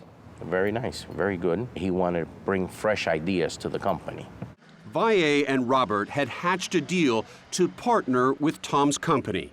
Steve Lindsay, who Valle considered a brilliant mechanic, would play a key role. We had already organized everything, and Tom shut it down. Tom Wiles? Tom Wiles told Robert, no way he wants part of it.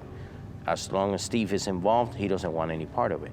Remember, years before, Tom had fired Lindsay because of his alcoholism. That was his last hope, his last chance to make something of himself. It was left to Valle to give Lindsay, who was dead broke and desperate for money, the devastating news. It's like the world just caved in on him. And he just got this face of anger. I mean, the rage in his face and his eyes. He said, you know, Tom is gonna know who I am. You know, he'll pay for this one. It wasn't long before the FBI questioned Valle about Robert's disappearance. They asked me if I knew anybody that was capable or willing to harm Robert Wiles. And what did you say? I said, Steve Lindsay, go and talk to him. And they start calling him. He does not answer. And the FBI, on the radio, it comes out, he's on the run. I just say, wow. Not only had Robert Wiles disappeared, but Steve Lindsay had vanished too.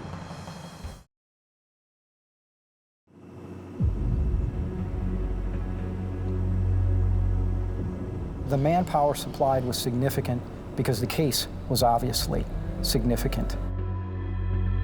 More than a week after Robert Wiles vanished, the ransom package remained untouched. Steve Lindsay was nowhere to be found, and the FBI was in full tilt investigation mode. We had dozens of individuals that were out here at National Flight conducting a search. FBI special agents Dan Kelly and Jim Bushnell recall the scene at National Flight. So it's not inaccurate to say every inch of this building was checked out. Absolutely. Every employee was interviewed. Absolutely. Everything outside was searched. Correct. Absolutely. And what'd you find? Nothing. From a forensic evidentiary standpoint, Robert Wiles had vanished. Desperate for any real leads, agents first get detailed call records of Robert's cell phone. By tracking the cell towers his calls hit, they figure they'll know the route the phone itself and presumably Robert was traveling. We were able to issue a subpoena on the Florida Turnpike Authority and obtain video of the various toll booths on the Polk Parkway. The hope, if Robert's phone was used while on that nearby road, perhaps Robert could be seen on the video. Agent Bushnell explains what happened next. Tom Wiles was taken to the Lakeland Police Department where they were able to view the videotape. And they said, do you recognize any of those cars? And I said, that's Toby Holt's car, or one just like it. Toby Holt, the 42-year-old operations manager at National Flight and the FBI's point man chosen by Tom Wiles himself. Toby Holt is passing through the toll plaza. His arms are in a fashion like this. Which suggested what to you? That he is talking on the phone. But curiously, when investigators got hold of Toby's cell phone records, they showed his phone was not in use as he went through the tolls. That was enough to pique the FBI's interest. I requested that Holt come into our offices for further interview on April the 10th. He willingly came in, without a lawyer, for what turned into hours of questioning. They wanted to know, where was he the night Robert disappeared? He indicated that he left National Flight at approximately 6:30 p.m. that evening. He went to Hooters, and then he subsequently had dinner at Outback Steakhouse on South Florida Avenue. But the FBI found no proof whatsoever. For more than 4 hours that night, Toby's exact whereabouts were unsubstantiated. The FBI asked to search his car. He agreed. They asked if he had a gun inside. He said no. But when they looked, under the hood of that vehicle, they discovered a Sig Sauer .40 caliber firearm. A handgun? A handgun, that's correct. Are you thinking to yourself, this could be a murder weapon? That's definitely one of the thoughts that crosses your mind in that circumstance, yes. Toby said at first he was scared to admit he had a gun. He then claimed it was simply for protection in bad neighborhoods. But the gun was legal, and there was certainly no evidence a gun was even involved in the case. But now, Toby Holt was a prime suspect in the disappearance and likely murder of Robert Wiles. Is the FBI telling you about what they're learning in the investigation? No, the FBI made it very clear from the very beginning that they gather information, they do not disperse it. So most of what was going on, I did not know. But the FBI was getting to know a lot about Toby. We discovered that he had several female liaisons outside of his marriage. How many are we talking about? At least a dozen. A dozen? At least. When his wife Beverly found out Toby was cheating with other women, she divorced him. But she remains supportive to this day. Toby is a heartwarming, compassionate, funny person and a loyal friend.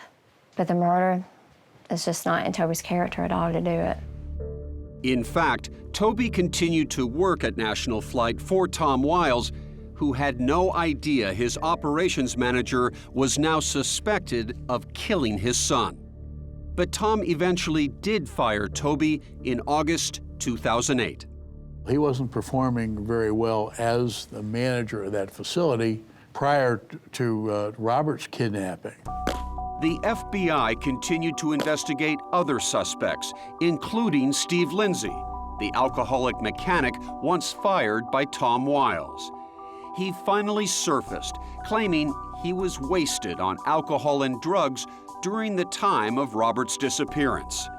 But he remained a suspect. Months passed, and there was still no DNA, no blood, no forensics at all to prove what had happened to Robert, whether he was really dead or maybe still alive. Essentially, after some months, this case had gone cold. It had gone stale, that's correct. So in March 2009, nearly a year after Robert vanished, the FBI called in reinforcements. We just systematically went through each and everything. Special Agent Tommy Ray of the Florida Department of Law Enforcement dove right in as part of the new Wiles Task Force, with Lakeland Police and Polk County Sheriff's detectives. We were there to kind of put the pieces together and see if we could make a circumstantial case because there was no smoking gun on this particular disappearance. The task force zeroed in on the cell tower call records of Robert Wiles and Toby Holt and made an amazing discovery. These two phones are together traveling, the same location. We're talking about Toby Holt's phone and Robert Wiles' phones seemingly synchronized. That's correct. Robert Wiles' phone was being utilized. Toby Holt's phone was off.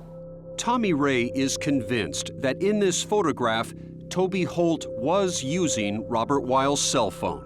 For us, that was a eureka moment.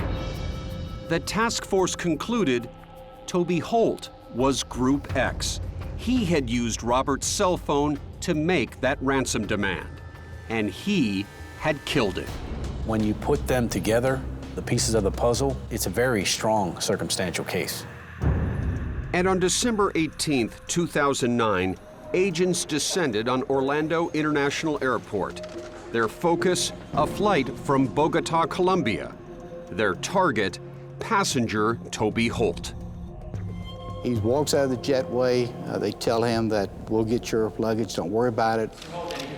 I advised him that he's under arrest for first-degree murder, and he's read his rights. I thought I was just going to be searched because I was coming back from Colombia, Absolutely, I had nothing to do with Robert Wiles' disappearance.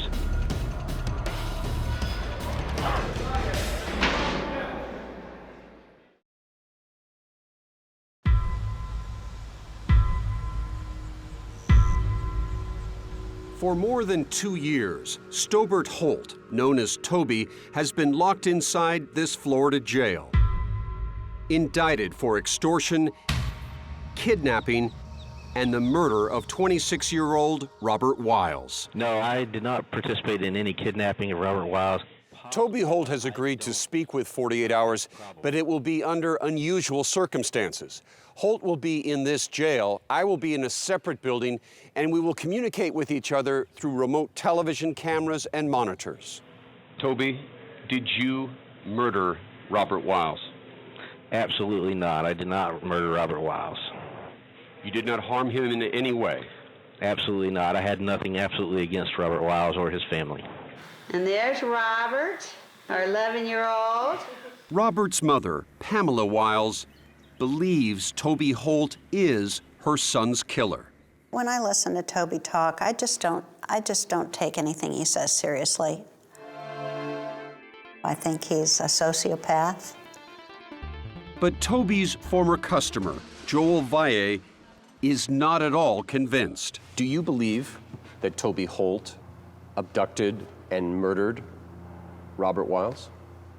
I still don't believe that. He doesn't fit the motives.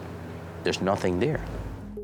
And as this circumstantial case opens, in January 2012, a case with no forensic evidence, not even a body, prosecutor Cass Castillo reminds jurors just who last saw Robert alive. The evidence will demonstrate the defendant in this case, Stolbert Holt, was the last person to be with Robert Wiles. Castillo says the two men did not get along and repeatedly clashed over business deals. Their email exchanges sometimes got nasty, like this one about price quotes. "Thanks for throwing me under the bus," Robert wrote Toby. The prosecution calls that motive. But investigators admit they still don't know what happened. I can't tell you what actually occurred at National Flight Services on April 1st, 2008, and it would be nothing but speculation.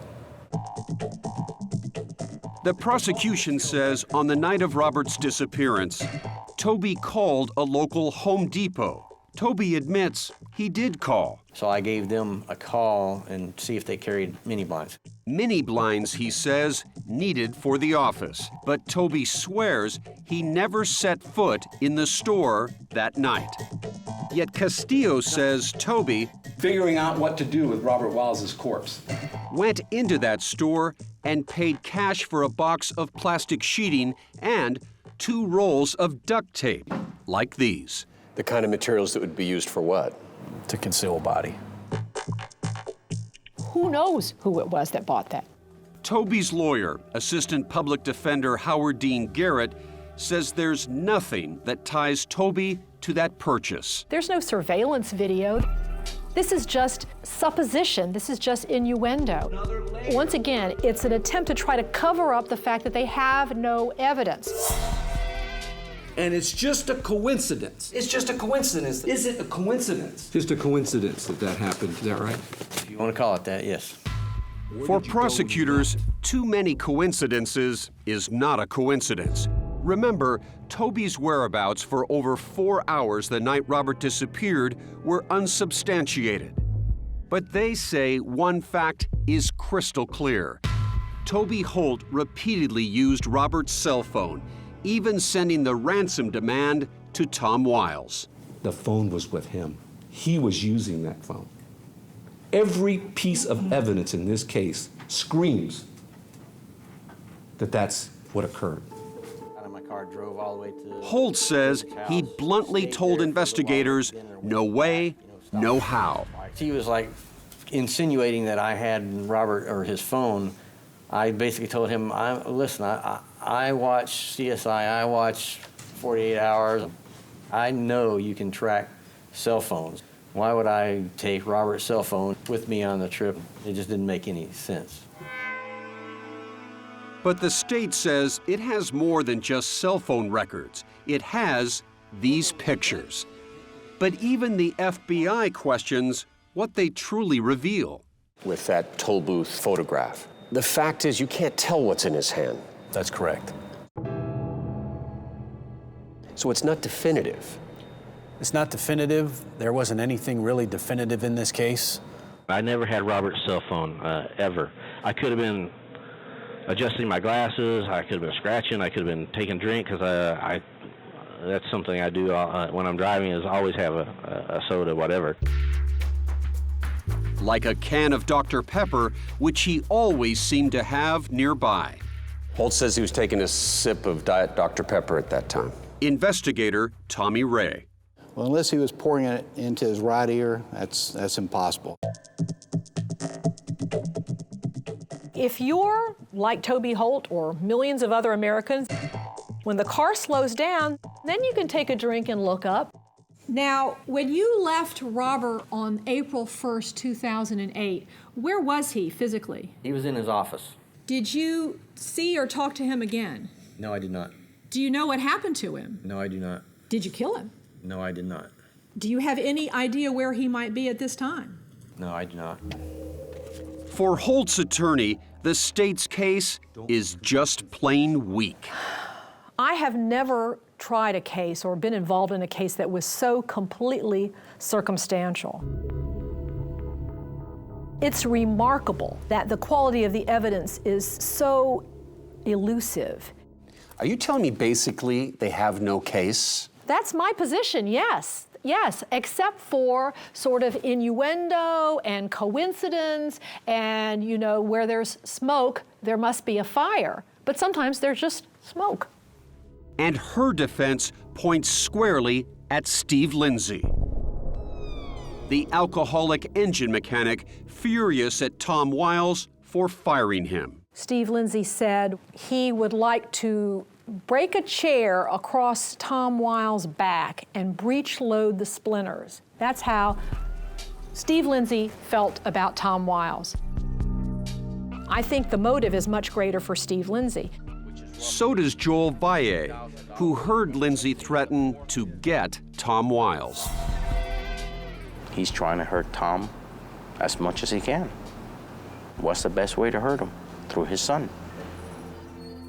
But Steve Lindsay isn't there to clear up the mystery. In the midst of the Wiles Task Force investigation in 2009, he died of lung cancer. And as for friction at the office as a motive for Robert's murder, Toby's lawyer calls that ridiculous. If you apply that same level of problems in the workplace, well, of course, I'd like to suggest that half of the United States would be dead, and the other half would have killed them, because that's taking place in every workplace in the United States. After more than 75 witnesses, over 200 pieces of evidence, and 2 weeks of trial, the case is about to be decided. The honest truth is there's no conclusive proof of anything. Where is Robert Wiles? How did he die, if indeed he's dead? Where is his body? What was the mechanism? Where did it take place? How did he get from National Flight to wherever he is? These are so many unanswered questions, and I think this is what reasonable doubt is all about. More than reasonable doubt, it's just a mystery. Well, say goodbye to the camera. Say goodbye, Mama. Bye.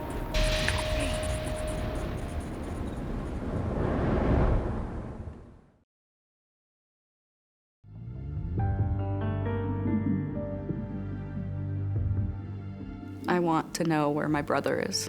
This is the air show. All the Wiles family has left are memories, videos, and voicemails Hey, Mom, it's Robert. I just wanted to call and thank you for... to remind them of their beloved brother and son. Anyway, I hope you have a good weekend. Happy Easter, and I'll talk to you later. I'd give anything to hear him again, just touch him again.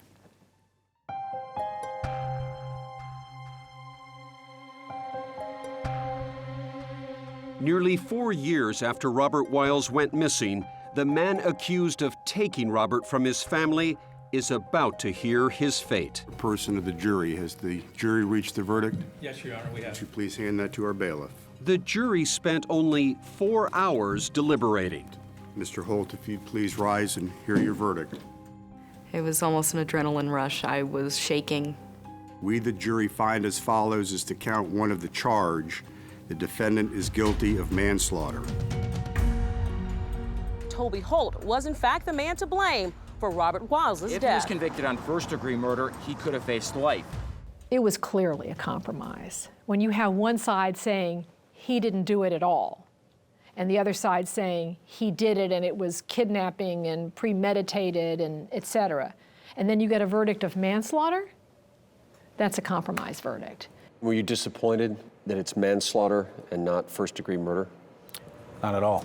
Tommy, I appreciate all you guys. It's like a high-five moment for all the members of the task force. Felt justice was served, with the exception of finding Robert Wiles. We can go on now.